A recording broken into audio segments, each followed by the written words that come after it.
Okay, so since I was young, I've and you already tapped into this a little bit. We all have psychic intuition, we all have telepathic powers, we all have these capabilities. Um, I've been very intuitive, capable of picking up on energies since I was very young. Let's Only jump in here and say you've been very aware of it. Because as we've established and as you have just repeated, everybody's got it. But you've had a really strong awareness of it. right, an awareness, but not an honoring, if that makes sense. Um, because I could feel it, and then I would be like, "Oh, that's just me making something up." So a platform from which to grow. Sure.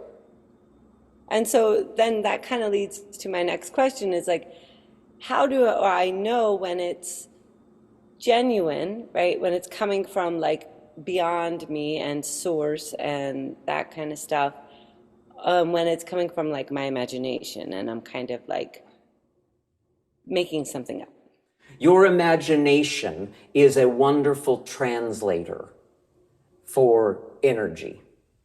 And when you're imagining in a way that feels really good to you, when a stream of imagination, a stream of thought that you're considering to be coming even from your imagination feels better and better and better and better to you, what you're doing in those moments is you're utilizing the power of your imagination to pick up on the source perspective of what is taking place. You're really tapping into the broad view. And when your imagination is taking you sort of down, down, down emotionally, then you're probably just picking up on crap that is in your physical environment that is more pinched off than allowing. So it's always by the way you feel. And a lot of friends, particularly those who have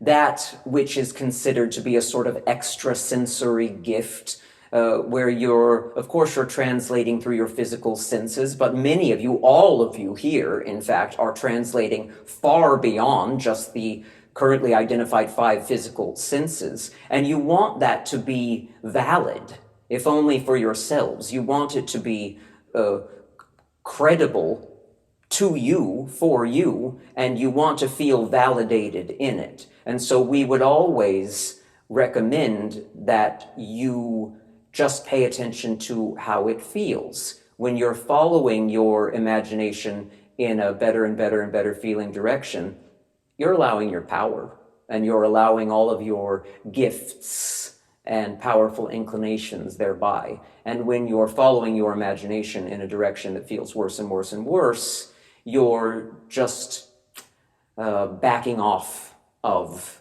the proximity to that. You're not disconnecting from it, because that can't happen ever at all. You can get really, really, really far from it and then possibly die, and then you just come right back into the full expansion of it, far beyond where it was at when you left to be in your physical body, because it's just been growing the whole time.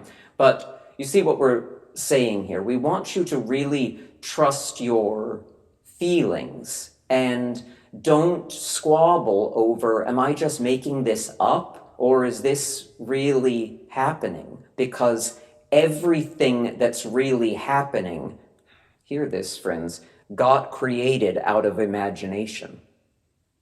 Everything that you consider to be really happening here began as thought.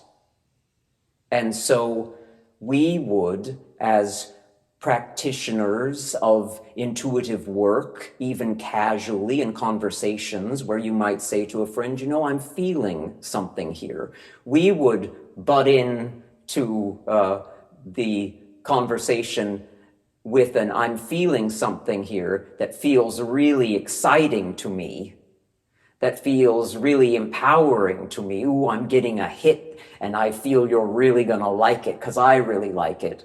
And if you're feeling, oh, I'm getting a message that might be from the non-physical and it's just dreadful, there's a dark cloud over you and I can clear it for an additional $50, we would not follow that stream of thought, because that's we playfully say, a load of crap, because the next moment hasn't happened in this moment. And so there's always wiggle room to pivot in the direction you want to go. We would not foretell gloom and doom to anyone, especially because you're in constant conversation with yourself, to yourself.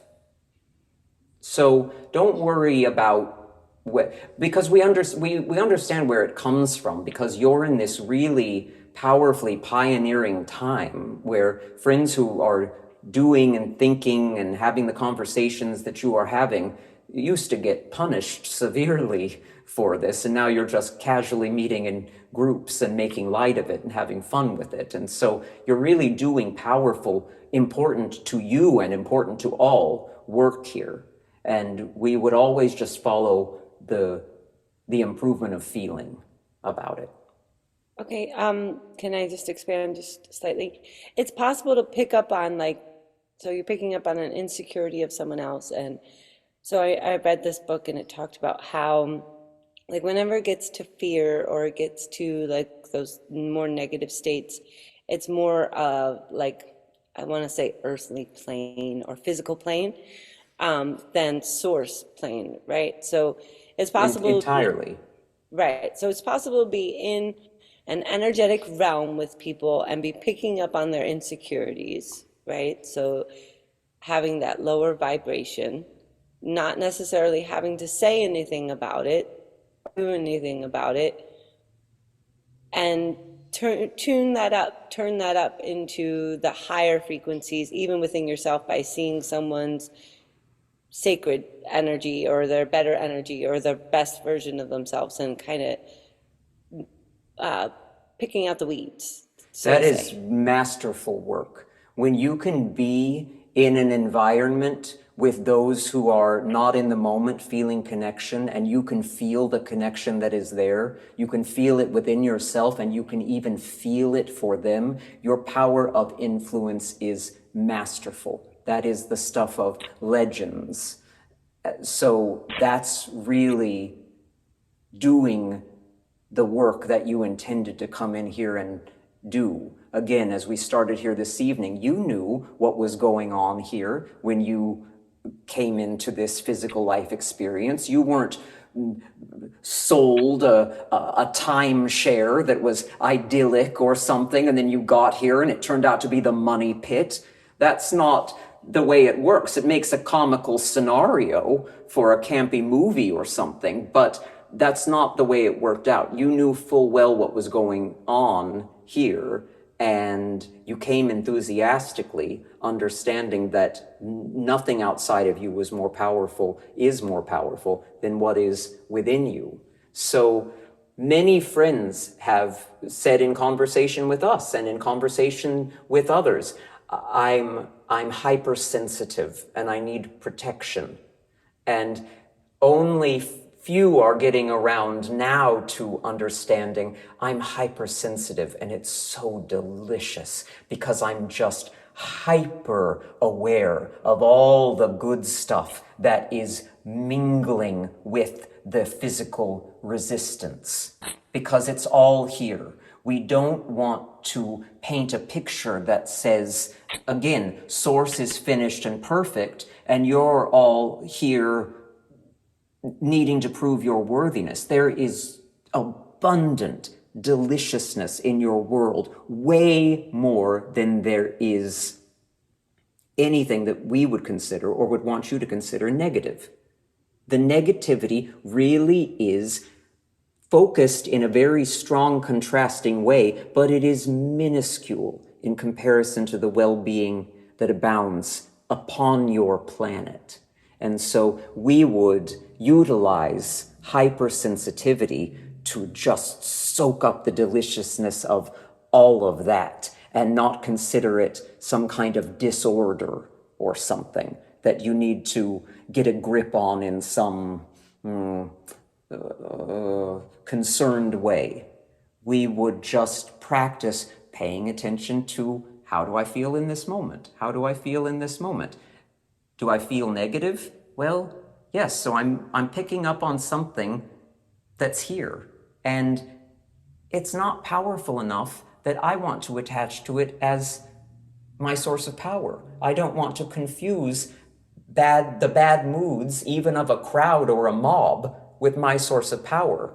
So perhaps I'll scoop myself out of the circle and take some breaths to tap into the power that is flowing to me, and then I'll decide what to do next. Whether I start to wave my hands over everyone and put a spell on everyone, or whether I decide to just go meet up with a duck walking by that has a much more simple stream of thought that it is attached to right now and simplify my experience. Totally up to you. Okay, thank you. So follow the positive calling. Follow the calling into improvement. That's how you get into your power every time, every time. Just little bit better, little bit better, little bit better, little bit better. And you have every opportunity to do that in every moment. So it doesn't matter how long you haven't been doing it. Habits are powerful, but it's not a part of our teachings to say, well, you've been habitually practicing something for a long time, maybe you ought to just jump in front of a train or something. We're just going to encourage you to softly pivot in the direction of your awareness of what feels better in every situation, always. Right, and the negative can't affect you unless you let it. Exactly, unless you somehow match up with it. You sort of lay yourself open to it by giving it credibility, by thinking that there is dark power. That's really just a lack of power being received. It's just a diminishment of the power that is flowing to every particle of consciousness in the physical. Okay, thank you. Really good.